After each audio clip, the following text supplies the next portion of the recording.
Alors bonjour tout le monde, mon nom est Francis Leblanc. Alors bienvenue sur Canal France et aujourd'hui pour notre capsule nous allons parler jumeaux. Alors tout d'abord nous allons commencer par expliquer la différence entre les jumeaux monozygotes et dizygotes bien sûr et par la suite nous avons la chance d'accueillir deux jumeaux identiques sur le plateau, aussi appelés des jumeaux monozygotes. Alors bonne écoute. C'est important de savoir que dans le monde, il existe deux types de jumeaux. Les jumeaux dits monozygotes et les jumeaux dizygotes, communément appelés les jumeaux identiques et non identiques.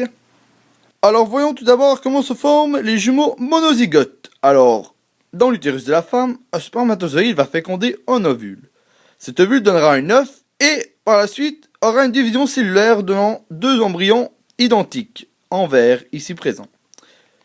Ces deux embryons donneront des jumeaux identiques et ces deux jumeaux partageront dans le ventre de la femme le même placenta mais seront dans deux poches amniotiques différentes.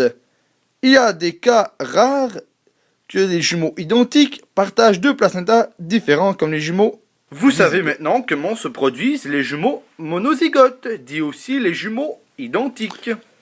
Alors, pour les jumeaux dizygotes, contrairement aux jumeaux monozygotes, ce sera deux ovules présents dans l'utérus de la femme et seront fécondés par deux spermatozoïdes différents. Ces deux spermatozoïdes vont former un œuf avec l'ovule et il y aura une division cellulaire comme pour les jumeaux monozygotes. Ils donneront par la suite deux embryons, un en bleu et un en vert comme présent sur le vidéo. Et dans le ventre de la femme, ces deux jumeaux vont être dans deux placentas différents. Alors, Estelle et Mégane, c'est votre tour de jouer pour interviewer ces deux charmants jeunes hommes.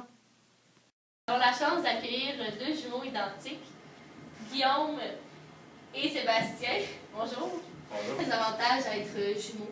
Jumeaux, depuis qu'on est jeune, on a toujours une belle complicité. Fait que c'est l'avantage qu'on a que des frères qui sont seulement tout seuls dans leur famille. C'est aussi qu'on s'est toujours jamais ennuyé dans notre vie. On a toujours quelqu'un sur qui compter. Alors, pour moi, le principal avantage, c'est ça d'être jumeaux. Quels sont les désavantages d'être jumeaux? Des fois, c'est sûr, on a beaucoup de malentendus, puis des fois, on se frappe, puis ça fait mal.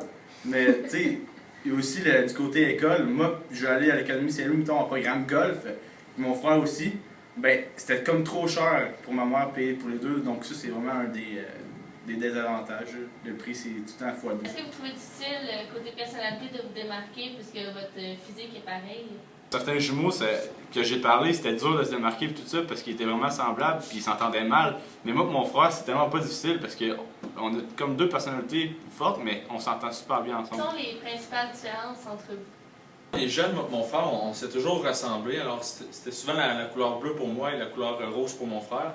Puis au fil des années, vraiment nos différences se sont remarquées de plus en plus. Alors moi, comme je suis gaucher, Moi, je suis droitier. et puis moi je suis une parcelle. Puis moi, j'ai une d'accent. Alors, grosse différence entre moi et mon frère. Là. Je voulais savoir si vous connaissiez le phénomène, alors on va vous poser des questions puis on va vous faire un quiz. Allez-y, on est prêt à répondre à vos questions. Savez-vous quelle est la proportion de jumeaux prématurés? 5%. Et pour ma part, 16%. En fait, c'était Sébastien qui était le plus proche, c'est une proportion de 50%. Est-ce que vous étiez des jumeaux prématurés? Oui, nous autres, on était des jumeaux prématurés de 10 semaines à la naissance. Vrai ou faux, il y a une prédominance de gaucher chez les jumeaux. Je dirais que c'est faux, moi, parce que je suis un droitier. Moi, je dirais que c'est vrai, vu que je suis un gaucher. Guillaume, tu avais raison, il y a effectivement une prédominance de gaucher chez les jumeaux. Savez-vous quel est le ratio de naissance de jumeaux? Pour moi, je pense que le ratio de jumeaux est de 1 sur 100 Le à la ratio naissance. est en fait de 1 sur 80. Il y a de 8 à 10% seulement qui sont des jumeaux identiques comme vous.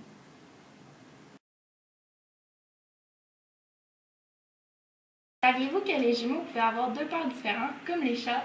Une femme peut avoir deux ovules différents et décalés, et si elle a deux rapports sexuels avec deux hommes différents, il se peut que chaque œuf soit fécondé par un spermatozoïde de chacun des papas.